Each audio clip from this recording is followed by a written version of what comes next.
Bismillahirrahmanirrahim. Assalamualaikum warahmatullahi wabarakatuh. Alhamdulillahi rabbil alamin. Hamdan yuwafi ni'amahu wa yukafi'u mazidah. Asyhadu an la ilaha illallah wa asyhadu anna Muhammadan abduhu wa rasuluh sallallahu alaihi wasallam la nabiyya wa la rasula ba'dah amma ba'd. Pemirsa yang dirahmati oleh Allah Subhanahu wa taala,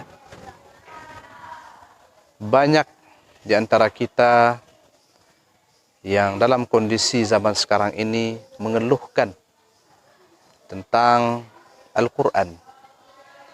Banyak di antara kita yang mengeluh tidak punya waktu untuk membaca Al-Quran. Banyak yang di antara kita menjadikan sebuah pekerjaan alasan untuk tidak membaca, mentadabburi dan mendalami isi Al-Quran. Padahal begitu banyak keistimewaan, keutamaan bagi orang-orang yang selalu membaca, mempelajari, dan bahkan untuk mengamalkan Al-Quran. Para pemirsa yang dirahmati oleh Allah Subhanahu wa taala, maka kondisi saat ini begitu kita sangat memprihatinkan.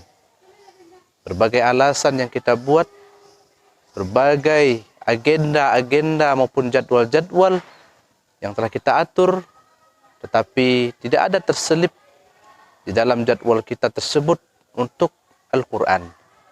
Maka sungguh kita sangat sedih dan sungguh miris kita melihat di antara kita masih ada yang memiliki alasan-alasan untuk membaca dan mentadabburi Al-Quran setiap hari.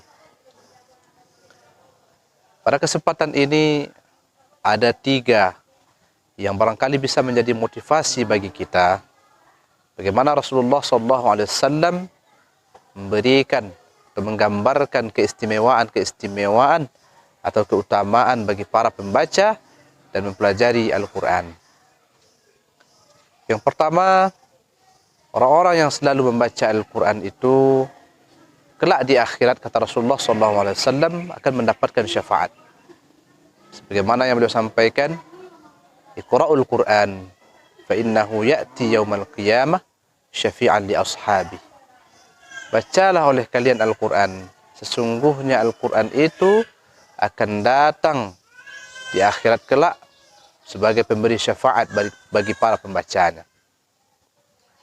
Para pemirsa yang dirahmati oleh Allah Subhanahu wa taala, itu yang diberikan oleh Rasulullah motivasi bagi kita. Ketika nanti di akhirat tak ada lagi yang mampu, tak ada lagi yang memberikan bantuan kepada kita menghadapi mahkamah Allah Subhanahu wa taala. Tak ada lagi yang bisa menolong kita. Ayah, ibu, bapak kita, sanak saudara kita, para sahabat kita yang barangkali ketika di dunia kita akrab dengan mereka. Kita selalu bersama mereka di dunia ini. Ketika berada di dunia, kita bisa saling menolong. Tetapi berbeda di akhirat, tak ada satupun yang menolong kita.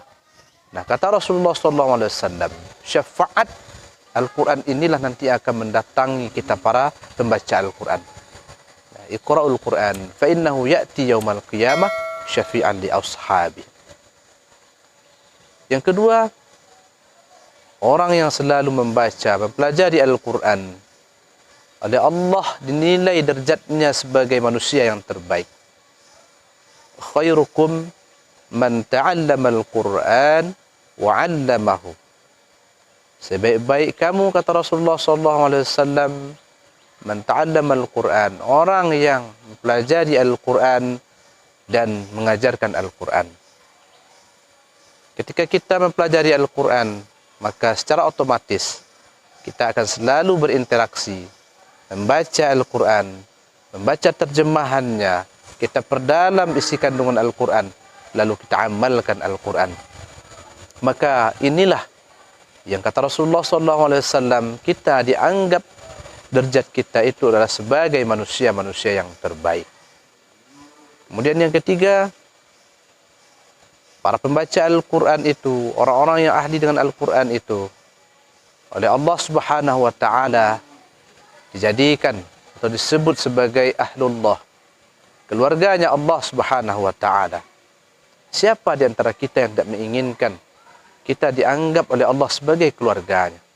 Tentunya semua kita pasti berharap kita diakui dan dianggap oleh Allah sebagai keluarga Allah. Ibaratnya ketika Allah menganggap kita sebagai keluarganya, maka apapun yang kita minta kepada Allah, apapun permintaan kita yang kita inginkan kepada Allah, niscaya insya-Allah Allah akan kabulkan keinginan kita tersebut. Maka dari itu para pemirsa yang dirahmati oleh Allah Subhanahu wa taala, mari kita sama-sama meluangkan waktu kita. Kita buat jadwal kita dalam sehari semalam itu. Bagaimana kita agar selalu dekat dengan Al-Quran.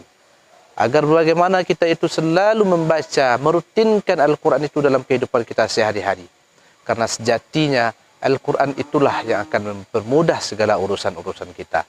3 hal motivasi yang disampaikan oleh Rasulullah SAW tadi, mudah-mudahan menjadi motivasi bagi kita. Yang pertama, membaca Al-Quran akan mendapatkan kita syafaat di yaumil akhir. Yang kedua, kita dianggap sebagai manusia yang terbaik. Yang ketiga, Allah akan menganggap kita sebagai keluarganya Allah Subhanahu wa taala. Banyak maaf, billahi taufiq wal hidayah. Assalamualaikum warahmatullahi wabarakatuh.